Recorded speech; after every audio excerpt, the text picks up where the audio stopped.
The purpose of today's activity is to verify the law of conservation of momentum. We talked about this over the last couple of days, what this law of conservation of momentum says. It says in an isolated system, you guys remember what an isolated system is? A system in which there are no external forces. So in other words, in a system where there's no external forces, total momentum immediately before an interaction will be equal to the total momentum immediately after the interaction. That's what we want to verify today. In fact, our problem will be, is the law of conservation of momentum valid for a collision of two dynamics cards? You know that in every experiment we have three sets of variables. There's one single manipulated variable, one single responding variable that changes in response to that manipulated variable. And then of course we have, well, there could be thousands theoretically of control variables. I'm not expecting you to list thousands or even hundreds or even dozens. I expect you to list the important ones. Okay, somebody might say you kept the temperature the same. Well, that's a control variable. Sure it is. But I'm not really concerned about whether I get that one written down. I'm concerned that I get the important ones written down that are really directly relevant to this experiment. Usually there ends up being two or three good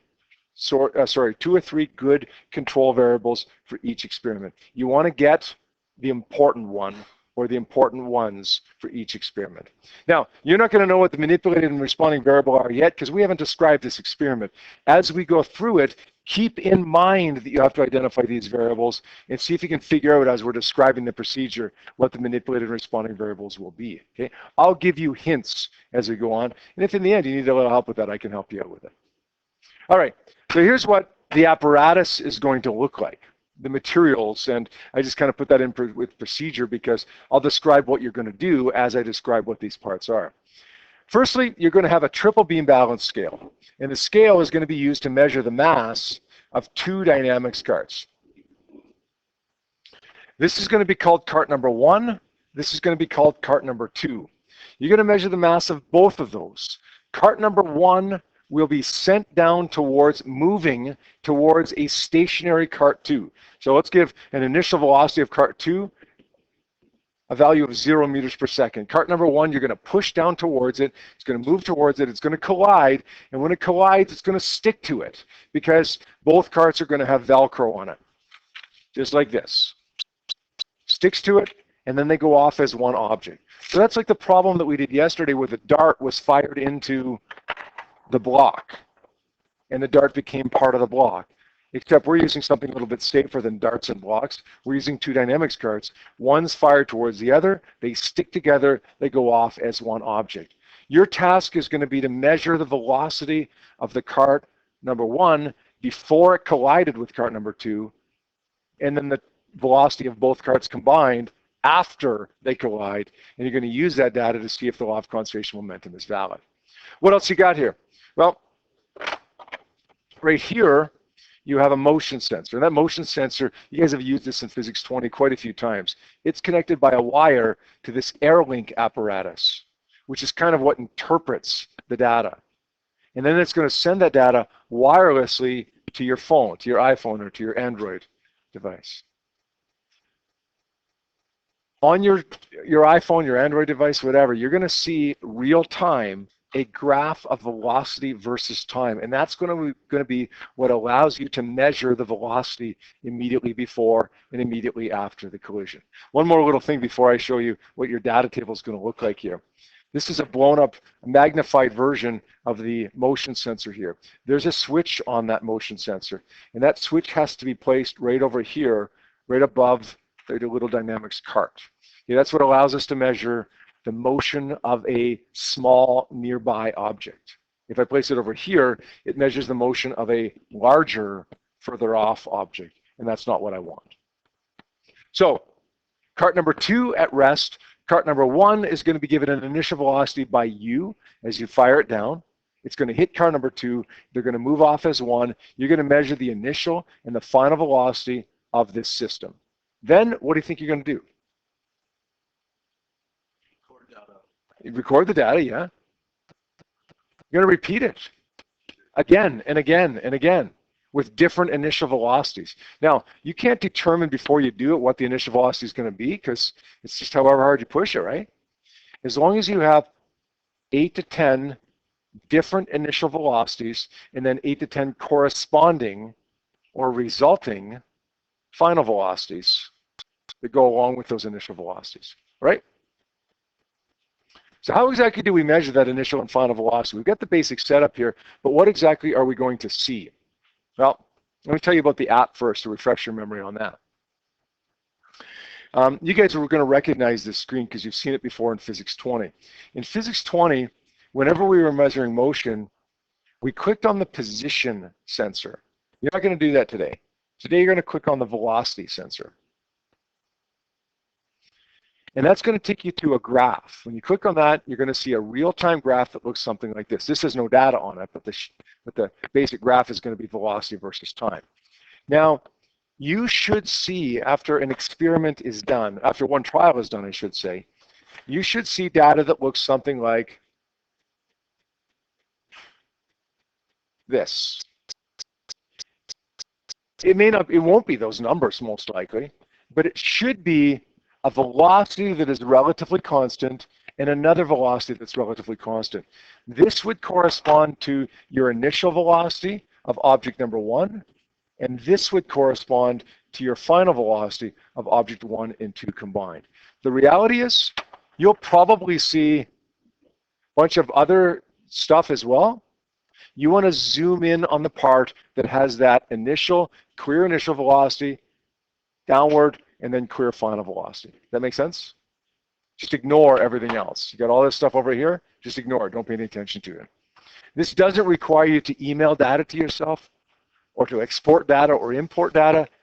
Look at the value of V1I and V1F on the graph, write them down, and then move on to the next trial. Done. Got it? Sometimes it's not going to be even as neat as that. Sometimes you're only going to have 1 or 2 points right there. Okay? Bottom line is you're using 2 carts. Cart number 1 is going to be roughly the same mass as cart number 2. A little bit different, right? But roughly the same. Therefore, the velocity after the collision should be about what? About half of the velocity initially. That means it becomes a little bit easier to determine whether you're looking at the right thing by looking at whether the final is about half of the initial, right? If it's nowhere close to half, then you're probably looking at the wrong spot. If you have a question about that, ask me as you're doing it. I can help you interpret that. So repeat that 8, 9, 10 times. Get 8, 9, 10 different values of initial velocity and final velocity, along with mass 1 and mass 2. Record that data. What do you think you're going to do next? Once you got a data table of initial velocity and final velocity, what do you think you're going to do? What do you always do with the data table? Make a graph, plot a graph. Your graph will look something like this. And this is a little bit odd to you, at least right now, because you've never seen this graph before. Velocity final versus velocity initial. When you plot that, you should get something pretty close to a straight line. You're going to have Google Sheets plot that line of incident for you and spit out the slope for you. It's going to be spat out in the form of y is equal to, let's say, 0.54x plus 0.003 or something like that. Something like that. The y-intercept is so close to 0 that we'll pretend it's 0. This is going to be the slope right here. Now, the analysis that we're going to go through here at this point, I'm going to walk you through this. But understand, you're going to have to do this yourself come diploma exam time.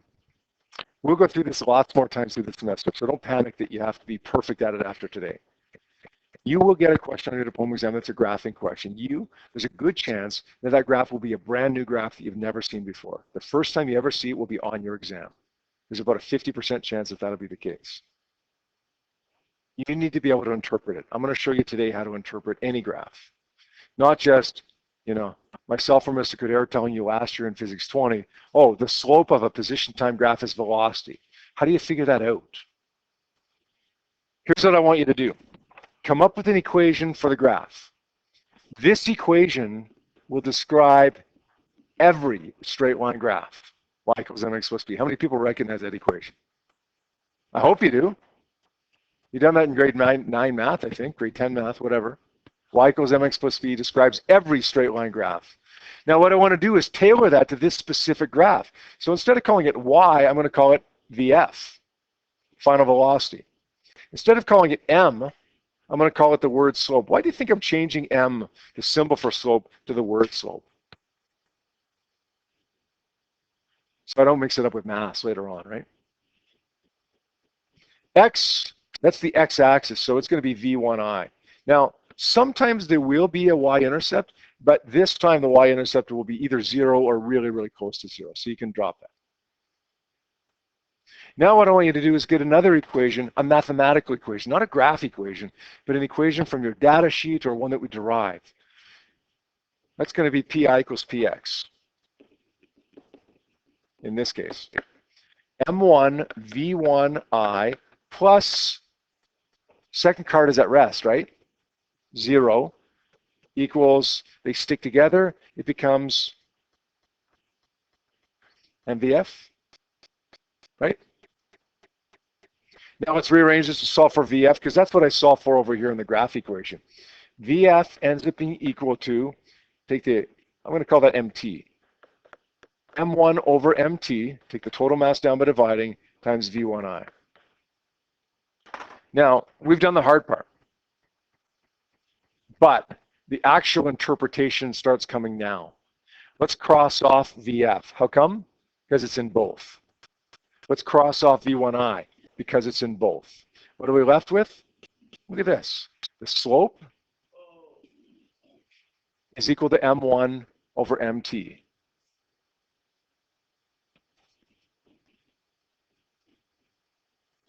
Got it? So here's what you got to do. You got to take the value that Google Sheets gave you for slope, 0.54, and you got to compare it. Yours won't be 0.54, right? Yours will be a different number. You got to compare that value. Is it equal to the value of m1 over mt, whatever your masses were, right? If your masses were 400 and 400, then is 0.54 equal to 400 over 800? The mass of mass 1 divided by the total mass. And clearly, that's not exactly equal, but it's close. Is it close enough? Let's do a little percent difference here. Calculation. You guys have probably done this in chemistry.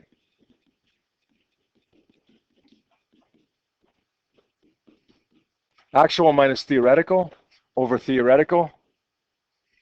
Absolute value times 100. Your actual value that you calculated is your slope. This is going to be m1 over mt. If you calculate this value for percent difference, if the percent difference is less than 10%, and you can say reasonably confidently that the law of conservation of momentum is valid. Now, why does that tell us that the law of conservation of momentum is valid? Look carefully at what we did. We made an assumption here. We assumed it was valid. If these two numbers equal each other, then the assumption that we made must be valid. We don't know that it is, right? You're trusting me right now that it is.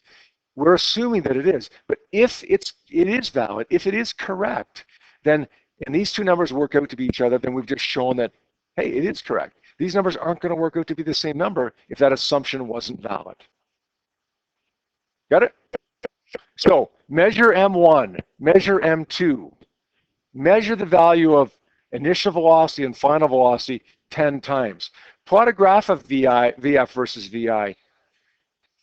Get the value of the slope of that graph, compare it to the value of M1 over mass total, and then Find the percent difference between the two. If it's less than 10%, then you've just verified the assumption that you made to get those two numbers. Or I should say to get at least the one number. Right? What comes next? Conclusion. Well, I'm not going to make you write a hypothesis for this. The only things that I want you to do for this are the problem, which I've already given you, and you don't need to restate it in your own words. Your problem, your variables, your data, your analysis, and your conclusion and your sources of error.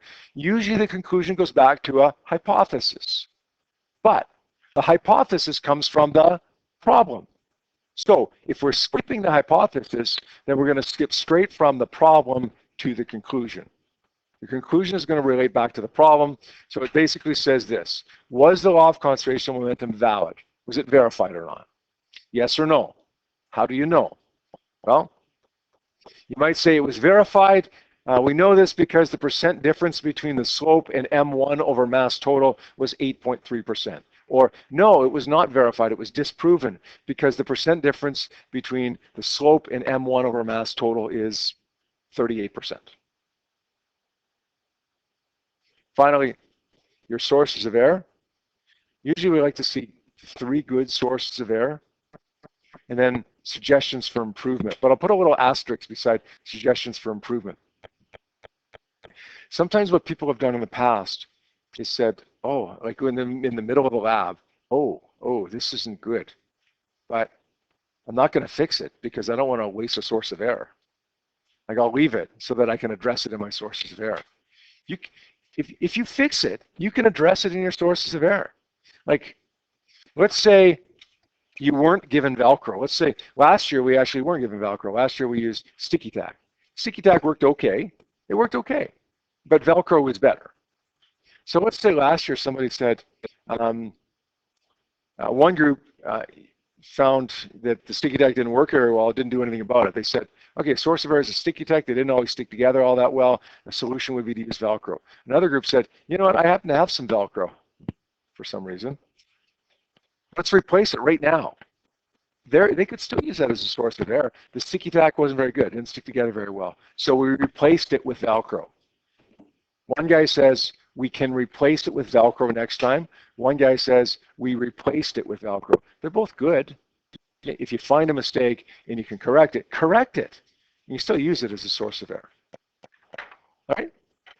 What do you got to hand in? Your problem, variables, not materials, data, analysis, conclusion, and sources of error. No, data, analysis, conclusion, and sources of error.